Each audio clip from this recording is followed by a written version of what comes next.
Jack Di yang mendengar pernyataan Ho Yeong menjadi terkejut seraya memandangi Ho Yeong. Ia berkata, "Kesepakatan? Kesepakatan apaan? Apa yang bisa diberikan orang yang sebentar lagi mati? Apa kepalamu tertembak sebelumnya?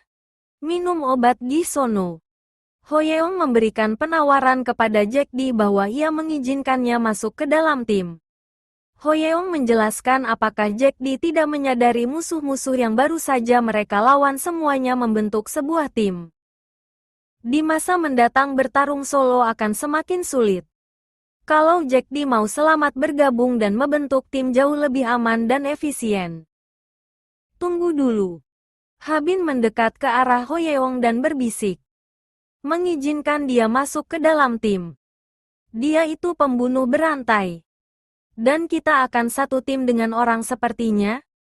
Ho Yeong menjelaskan jika Jack Di memang seorang kriminal mengerikan yang banyak membunuh orang. Menganggapnya sebagai iblis saja tidak cukup.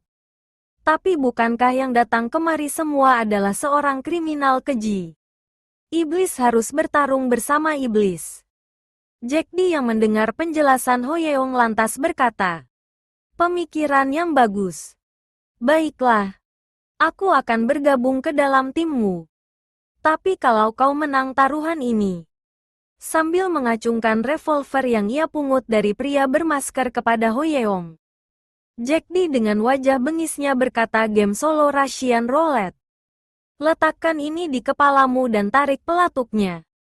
Jika kau selamat kau menang dan aku akan ikut dengan timmu tanpa komplain. Tapi kau harus menarik pelatuknya 3 kali. Bukankah ini diperlukan sebagai leader? Setidaknya kau harus menunjukkan keberanianmu." Ho Yeong terdiam dan berpikir. Dasar si kampang gila ini. Revolver itu punya 7 peluru cuk. Kalau 3 kali tembak itu hampir setengahnya. Kalau pistolnya terisi semua sekali tembak juga udah mokat gue.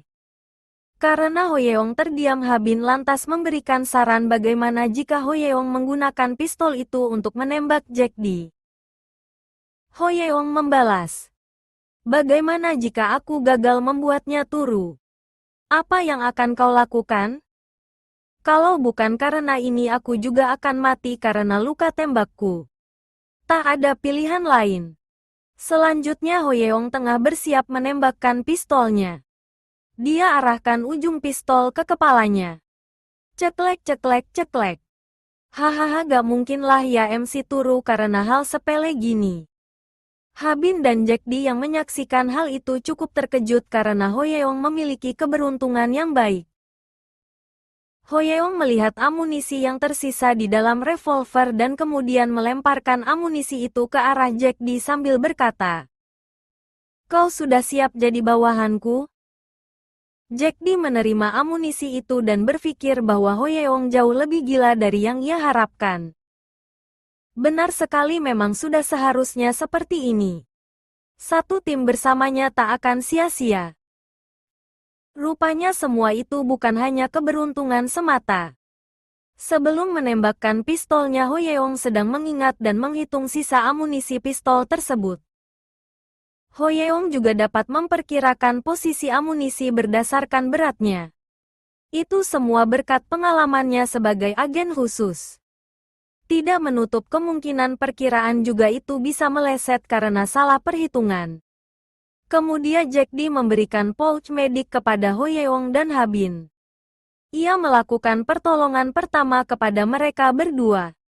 Setelah mengobati Ho Yeong dan Habin, lantas Jack Di memasang pose siap bertempur sembari berkata kepada Ho Yeong, "Sekarang apa yang akan kita lakukan? Apakah kita akan mencari pria bermasker itu?" Ho Yeong menjawab, "Tidak. Kita akan menjauhi pertempuran untuk saat ini. Aku telat memberitahukannya. Aku tidak memiliki senjata dan aku kehabisan amunisi. Kita juga tidak tahu kapan zona biru akan bergerak lagi. Saat ini yang kita butuhkan adalah kendaraan. Ayo kita kembali ke pelabuhan menuju jet ski terlebih dahulu." Mereka kemudian menuju ke pelabuhan. Tapi di pelabuhan mereka mendapati bahwa jet ski dan kapal sudah menghilang. Karena di pelabuhan tidak ada apapun untuk digunakan. Lantas Hoyeong berinisiatif untuk memeriksa mayat-mayat yang berserakan di sekitarnya. Habin yang melihat apa yang Hoyeong lakukan menjadi ngeri. Habin menanyakan apa yang sedang Hoyeong lakukan. Hoyeong menjawab bahwa ia sedang mencari sesuatu dari mayat itu. Siapa tahu ada senjata atau apapun yang dapat digunakan. Mendengar hal itu Jack Di kemudian berlari ke arah mayat-mayat dan berkata bahwa looting mayat itu sama saja seperti berburu harta karun. Hahaha. Habin yang mendengarnya tambah bergidik dan berpikir jika mereka berdua memang sudah tidak waras. Dari lootingan itu Hoyeong menemukan 2 GPS yang menurutnya bakal berguna karena GPS tersebut menunjukkan peta pulau dengan cukup detail. Menemukan keberadaan Pak Kim menjadi mudah dengan adanya GPS itu. Di tengah pikirannya itu Hoyeong tiba-tiba dikejutkan dengan suara pesawat yang melintas di atas pulau tersebut. Mereka berpikir tidak mungkin itu penerbangan sipil. Mustahil juga pesawat itu menuju pulau ini. Kemudian Hoyeong dan Habin dikejutkan dengan kelakuan Jack Di. Ia mengacungkan flare gun ke atas. Dengan wajah tanpa dosa ia menembakkan flare gun tersebut sembari berkata, "Aku mendapatkan sesuatu yang menarik." Dor. Flare gun telah ditembakkan. Hal itu memberikan isyarat dan jejak keberadaan mereka. Musuh yang berada tak jauh dari tempat mereka segera memperhatikan sinyal flare gun tersebut. Hoyeong yang melihat kelakuan Jack Di merasa kesal dan panik. Sambil menarik stray jaket Jack Di, Hoyeong mengumpat. "Dasar orang sinting. Apa yang kau lakukan? Memberitahu lokasi kita di sini? Kita belum memperoleh senjata. Bagaimana kalau mereka datang kemari?" Jack Di hanya menjawab dengan muka psikonya. "Lebih sulit gamenya lebih seru kan?" Hoyeong yang mendengar jawaban dari Jack Di lantas bertambah kesal dan terus mengumpat dasar tit-tit-tit. Di sela kepanikan itu tiba-tiba mereka dibuat terkejut karena pesawat yang tadi melintas menjatuhkan sebuah box. Anak PUBG bilang airdrop. Yang jatuhnya dekat dengan mereka. Melihat hal itu mereka segera bergegas mendatangi tempat di mana airdrop itu terjatuh. Setelah sampai di lokasi jatuhnya airdrop itu, Hoyeong segera bergegas membuka airdrop tersebut. Ia berkata bahwa mereka harus segera bergegas untuk mengambil semua yang dibutuhkan dari airdrop itu.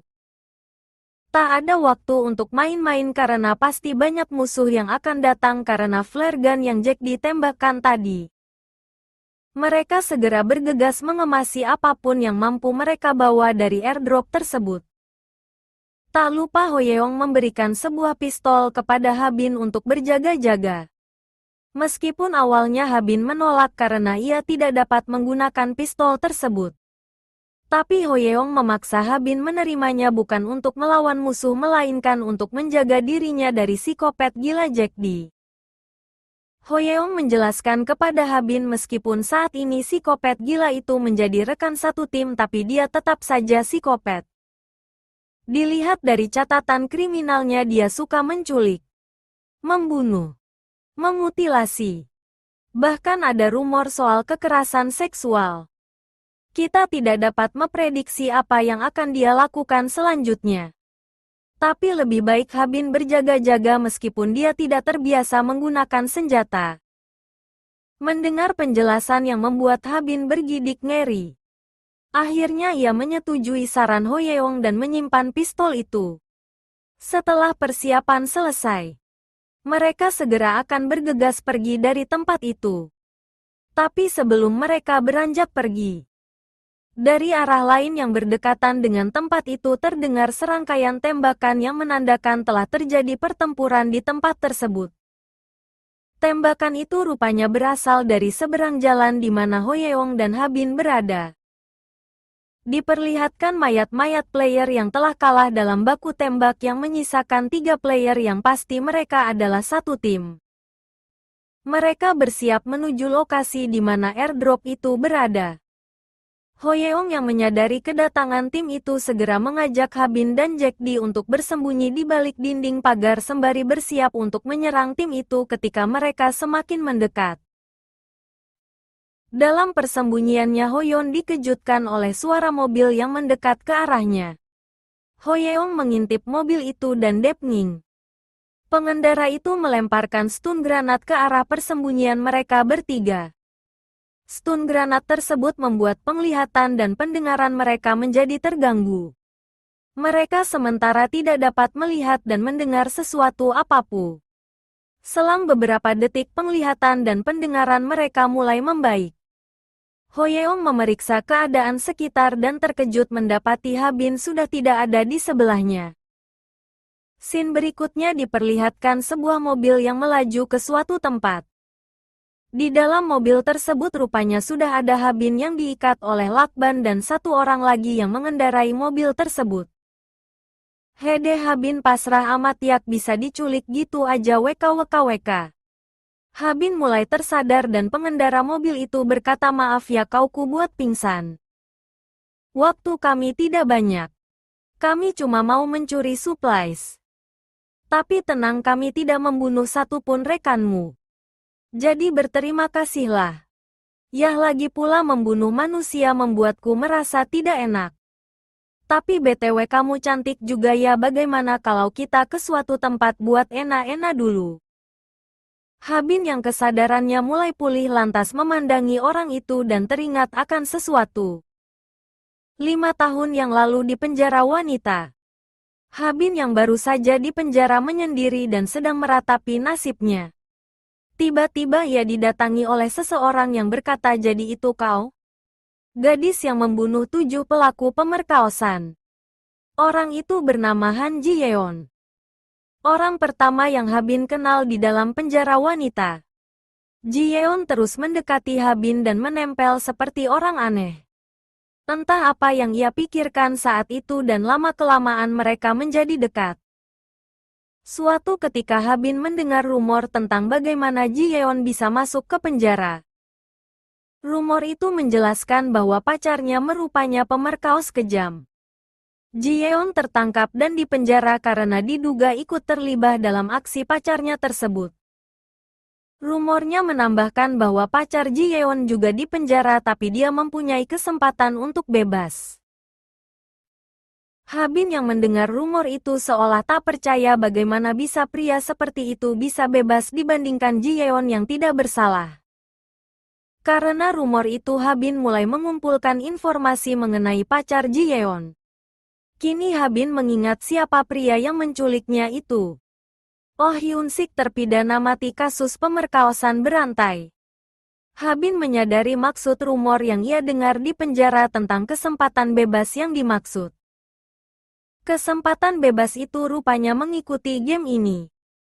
Habin lantas berpikir, jika begitu tujuannya menculikku. Mengetahui maksud dari Hyun Sik menculiknya. Habin berusaha untuk melepaskan ikatan atau apapun caranya supaya ia dapat lolos dari kebuasan Mokondo sialan itu.